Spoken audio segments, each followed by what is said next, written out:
voilà, on est à la maison, tranquille. Regarde, affaire conclue. Ce soir, il y a l'OM, les gars. Je suis stressé. C'est 18h, le match est dans 3 heures. Je vous jure que je suis stressé. Je suis vraiment stressé, genre. Genre vraiment. Genre vraiment. Genre, je me pose vraiment des questions, genre, comment ça va se passer et tout. Faut qu'on gagne. On n'a pas le choix. On n'a pas le choix, on n'a pas le choix. En fait, à cette heure-ci, il n'y a vraiment rien à faire. Alors, je vous explique ce que j'ai fait depuis ce matin. Je me suis réveillé. Donc, 7h15. Je suis rentré, je me suis réveillé, je suis descendu. Je dis, je bois un café, non. Je me suis posé sur le canapé jusqu'à 8h. 8h15, café, 8h30. Je marchais tout seul. 8h45, je me suis habillé. 9h, j'ai fait le sport, jusqu'à 10h. À 10h, sport terminé. Pas bien. Je me suis posé, comme ça. J'ai respiré. Après, qu'est-ce que j'ai fait? J'ai pris une douche. Je vais prendre une bonne douche. Une fois que j'ai pris une bonne douche, qu'est-ce que j'ai fait? Je me suis habillé. Je suis allé manger au restaurant pour du travail. Après, une fois que j'ai fait ça, qu'est-ce que j'ai fait? Je suis rentré, je suis allé voir mon cousin qui avait son fils qui jouait au foot.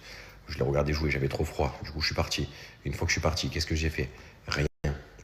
Pendant 10 minutes, je tournais. Où je vais? Je dis, tiens, faut faire les courses. Ruby m'a fait la liste. Je suis allé faire les courses. Ouf. Je suis revenu à la maison. J'ai arrêté les courses. J'ai rangé les courses. C'était dur, c'était long. Je sais pas faire ça.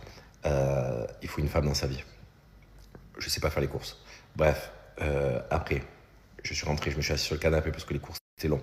Après, qu'est-ce que j'ai fait? Après les courses, qu'est-ce que j'ai fait? Toc toc, toc toc, live toc toc. On a été un tiro, on a été un tiro. Après, j'ai arrêté. J'étais au téléphone pendant 1 heure. Voilà, j'ai téléphoné un peu. Après, je me suis posé comme ça, j'ai pas arrêté. Et après, là, je suis là. Je vais vous expliquer 2-3 choses. J'ai fait l'interview avec Laura Mempika, que j'adore d'ailleurs. Qui est une super personne que j'aime beaucoup, énormément. Et en fait, voilà, parce que je fais pas beaucoup d'interviews, donc là j'en ai fait aussi pour les apprentis champions au ski, parce que voilà, il faut le faire, mais sinon je suis pas le mec à faire beaucoup d'interviews. J'ai fait donc l'interview avec Laura Mempika, et on a parlé de... Parce qu'il y a des gens qui me disent, tu veux te remettre avec ton ex-femme, parce que tu as dit que si elle part vivre au Mexique, je pars vivre au Mexique. Je vous explique. À l'heure actuelle, si par exemple j'ai envie de partir vivre à l'étranger, j'ai le problème, parce que j'ai un enfant, c'est pas un problème, c'est juste normal. Donc je vais pas pouvoir aller vivre à l'étranger, en sachant que ma fille vit dans un autre pays, et donc en fait j'essaie de t'adapter. Ce que je disais, si demain ils décident d'aller vivre au Mexique, et que elles partent et qu'elles vont vivre au Mexique, quoi qu'il arrive, j'irai vivre maintenant au Mexique, mais pas avec eux, pas dans la même maison. Parce que c'est vrai que vu comme ça, c'est bizarre. Mais en gros, pas dans la même maison. Mais j'irai pour être proche de ma fille. Voilà. Après, t'as ma fille quand elle grandira, qu'elle aura 18, 20 ans, 22 ans, elle pourra faire un peu ce qu'elle veut. Mais si demain ma fille, elle décide d'aller faire ses études à Londres, je pense que j'irai vivre à Londres aussi. Alors oui, c'est bizarre. Mais c'est comme ça que je vois les choses actuellement. Voilà. Et c'est vrai que il y a eu beaucoup de personnes qui m'ont dit, tu veux aller vivre au Mexique avec ton ex-femme? Non. C'est pas prévu, je pense pas en plus qu'elle a envie de partir vivre au Mexique, mais c'était dans ce sens-là.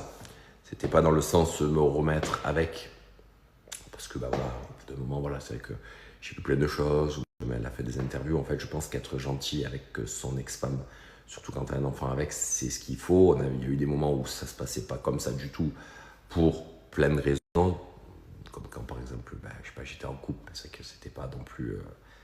c'est de l'amour fou entre elle et moi. Mais bon, apparemment, elle n'était pas au courant que j'étais en couple parce qu'elle a dit apparemment il était avec quelqu'un. Donc...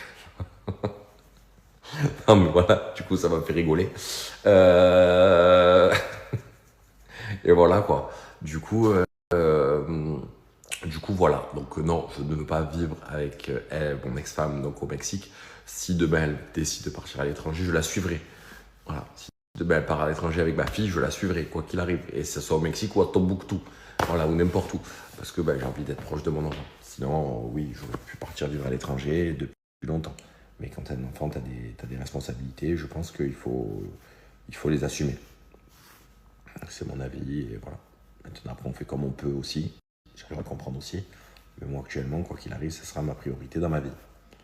Voilà. Voilà. Et après, me remettre avec mon ex-femme, ça ne fait pas partie de mes priorités. Ça fait partie des choses que j'envisage actuellement aussi. Je pense que c'est bien de s'entendre. Très bien de s'entendre. Ça, c'est une certitude. Se remettre ensemble, je pense. pas que c'est pas prévu en tout cas, je vous dis la vérité. Maintenant, ça s'entend bien, oui. Moi, je pourrais par exemple faire un repas avec mon ex-femme et ma fille. Je pourrais faire des vacances avec mon ex-femme et ma fille. Pas dans la même maison, encore une fois, mais c'est des choses que je pourrais faire. Parce qu'au bout d'un moment, je pense que c'est bon. Moi, mes parents, par exemple, quand il y a la petite qui vient, il y a mon père et ma mère. Ils peuvent dormir même dans la même maison.